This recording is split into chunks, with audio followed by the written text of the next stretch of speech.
what do we have here? Something from Amazon. Let's open it with something from Amazon. This is the Fintizo that's been, no, this is not a Fintizo. This is a Flizza, which is even a cheaper brand from Amazon. I think this thing was 20 bucks.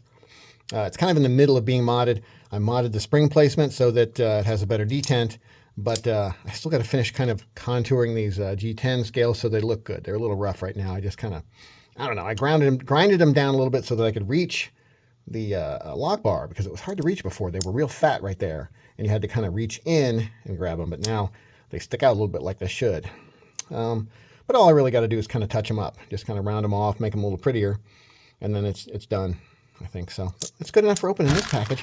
Let's see, I don't want to hit the wrong place. I feel like it's right there. I don't remember what this guy is. I ordered it when I knew I was heading here to the Iowa Knife Museum, and I ordered it to be delivered here. And if it's, you know, it's something I want to donate to them, I might. Or I might keep it if it's super awesome and I really love it. You know, we'll see. Oh, that's right. This is from a company called XTOUC, if I remember right.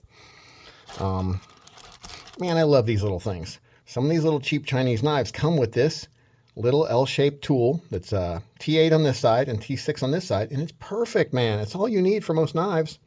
There's a T6 for the little guys and a T8 for the pivot, and you're good to go.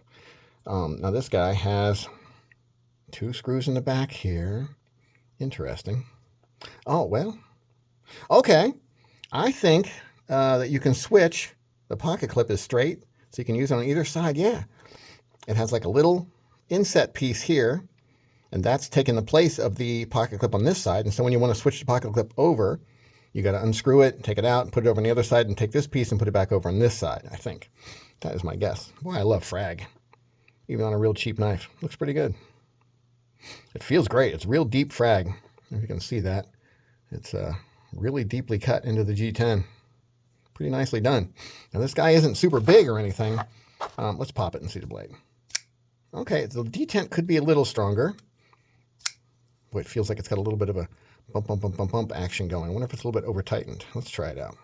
It looks like it's a D-shaped pivot because there's no T8 hole on this side, but there is on this side. So let's see if it stays like it's supposed to. And okay, so I was able to loosen it. It felt like maybe it was a little tight. Okay, now I can wiggle the blade around so it's too loose. It's getting back there. Almost. Yeah, I think it was a little bit too tight. I hate when I do that. I feel like they've been doing that more often lately. I've been finding knives that are a little bit too tight from the factory. It's a bad idea.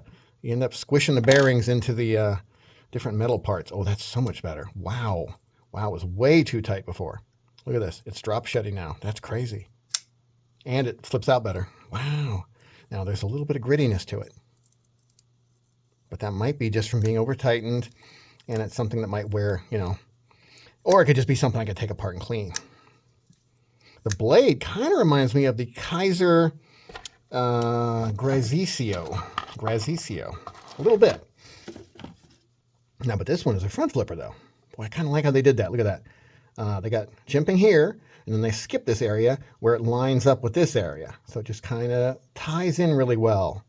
That's well done. And then they got jimping up here at the top, although they could have gone a little higher, put one more jimp up there on the top so you couldn't slip off. Although I must tell you, this jimping is grabby. Okay, that's a little light on the detent, but it's not bad. It's not bad. This would be fine for someone's first front flipper, you know, and at, I want to say it was 23, 24 bucks. I'll double check. I'll put the price up here, and I'll also put the link below in the description for this XTOUC because I think it's pretty nice just on first impressions here of it. I think it's pretty cool. I definitely like the little hole through the flipper tab. It's kind of a nice touch. And then, of course, it's the hole through the guard on this side. Looks like the choil, the sharpening choil could have gone up a little higher. What a surprise. I don't ever say that very often every day, every time I review a knife. Looks like the satin grind lines look pretty nice. Probably a machine satin, I'm guessing. Nice swedge on the top. Nice place for the thumb to ride up here. Now you can't put your finger up here because it'll just get cut right there, but right behind that little guard is fine. Now you could get rid of this guard and only have it be a front flipper if you want. There's nothing in the way that stops you from doing that. Boy, that is pretty nice. Pretty nice action. Nice slicey blade. Let's see if she can cut anything. It's, you know, it's, what would you call it? Rough sharp. Work sharp. Sharp enough to get something done, but it is not razor sharp. Although it feels a little sticky sharp when I'm running my finger across it. Like I wouldn't want to press anything on here and then move it, or else I'm going to get cut. So not bad. Yeah. Pretty nice. What is the steel anyway? I'm betting it's D2, but I'm not sure. Does it say somewhere on here? I don't see it. I'll have to look it up and see what they claim their steel is, and then I'll put it right up here. Yeah, this is not bad. This is a cute, sweet little knife for, I think, 24. Like I said, I think 24 bucks. And it comes with this guy, too. And it had like a little Barbie blanket, you know, cleaning towel in there. What else did it have? Anything else? Let me get a little sticker maybe or something with it. Shit.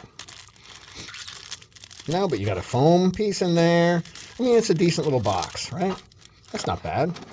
But this is the, I mean, that's worth, I'd say that's worth $3-4 bucks. This little tool right here. So really, you're getting this knife for like 18 bucks. Because this is worth $3-4 bucks. This is a sweet little thing. I would buy this for $3-4 bucks. At least 2 or 3, something like that. I know it doesn't cost much to make, but it's really useful. I have 3 or 4 of them from some other purchases, and they're great. I'm going to clean the blade off. It's a little oily. Man, that is kind of neat. The lock access is pretty good. Their liners are nicely radiused and kind of polished. I feel like this XTOUC company has not let me down yet, if I remember right. I think they've all been pretty successful knives. This thing definitely has a small feel to it. Like here's a full-size knife. It's an SRM. It's a little on the larger side, I would say, actually. What's a full-size knife in here? Do we have anything? Crud.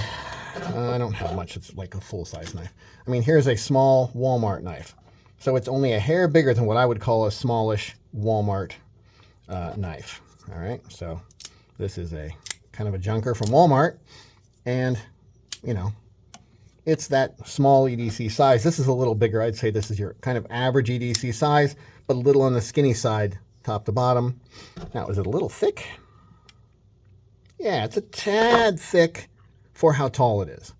You could have gone a little thinner there. But to get a nice, deep frag surface, you kind of have to have some thickness to the G10. But I think they could have gone a little thinner, and I would have been happier. But it's well made, man. Look inside there. It's got nice skeletonizing in these polished liners. Even skeletonizes the lock side. Pretty nice, man. Balance. Pretty good. I would say it's a hair on the tail heavy side. The balance point's right there. But not bad. Not bad. I am pretty happy with this one. I'm going to go ahead and say that this XTOUC that I don't know the name of, does it have a name? Okay, let's see if it's, what's it called here. XTOUC folding pocket knife for men and women. The X, shoot. You know what? Let me put my glasses on. The XTOUC. Okay, it's the XTOUC. That's not a great name. We could do better than that. What would we call this thing? If you had a name for this guy, what would you call it? It's Frag. It's pretty cool. I don't know. I have to think about it. But, oh, that's interesting. Huh, that's a T8 back there. I didn't notice that until I just put my glasses on. And then the clip screws are T6s. So we got T8, T8, and then T6 on the clip. Man, that is a nice little knife, man. I like it. It's a good feel to it. No real hot spots. Nice and grippy with this Frag. I am loving the XTOUC. The XTOUC. It's a pretty nice little knife. So we got it unboxed. Let's see what the XTOUC does over time. We'll be checking it out, carrying it around, seeing if it holds up. So I really like this knife, man. I love it. But these scales are just a little fat and thick, and they make the knife into kind of a big square feel. Look at these liners, man. This knife is well made. Look at that. Little half cut through area there. I don't know what to say. It's really well made. I think it's as good or better made than any Civivi I've ever messed with anyway. And this is like a $23 knife or something. What's this company called? Shoot, I don't have the damn name of it. I'll have to look it up. This knife company, in my opinion, does really good shit. Now we're going to take these guys. Let's take a look at these before I go after them with the sander. And see how kind of square and flat they are. And how they don't have much of a, a chamfer on the edges. So we'll see what they look like when we're done with these guys. Let's look at that texture, that kind of little small checkerboard texture on there. That's called peel ply is what they call it. Not the big squares, but the little squares. Let me zoom in. Okay. Those little squares right there, those little indents. I'm going to get rid of those and get it down to more of this sort of flat G10 like it is there. I like that better. I like that look better. So we're going to do that on here. So there we go, before, and then there's after when it's smoothed out and rounded on the edges. It'll look different. It'll lose kind of that white sheen to it once I kind of polish it up a little bit. It'll look more black like this again. So I got them contoured up pretty good on the belt sander, and now we're just going to do a little hand sanding, tidy up the edges. Then we'll put it on the polisher. There we go, all rounded off and kind of polished off and polished up. I tried to leave the frag on as much as possible, but I went a little bit too deep in some places and kind of cut into the squares that I wanted to leave. But I mean, it's a $20 knife. Would I take a little more care if it was more expensive? Yeah, hopefully. Or, I might have fucked it up too. But I think it's going to be nice. I think it's going to have a nice feel to it, nice and rounded. And it's going to feel less like a little square. Let's get it back together and see. And I did put it back together, and I did see. And it was pretty good.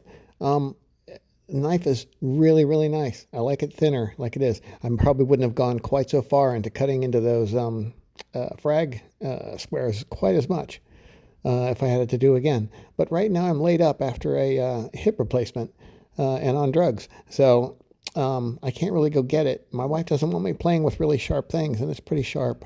So I'm just going to tell you that it came out pretty good, and we'll maybe update a little later on how it is and how it's doing. So have a nice day.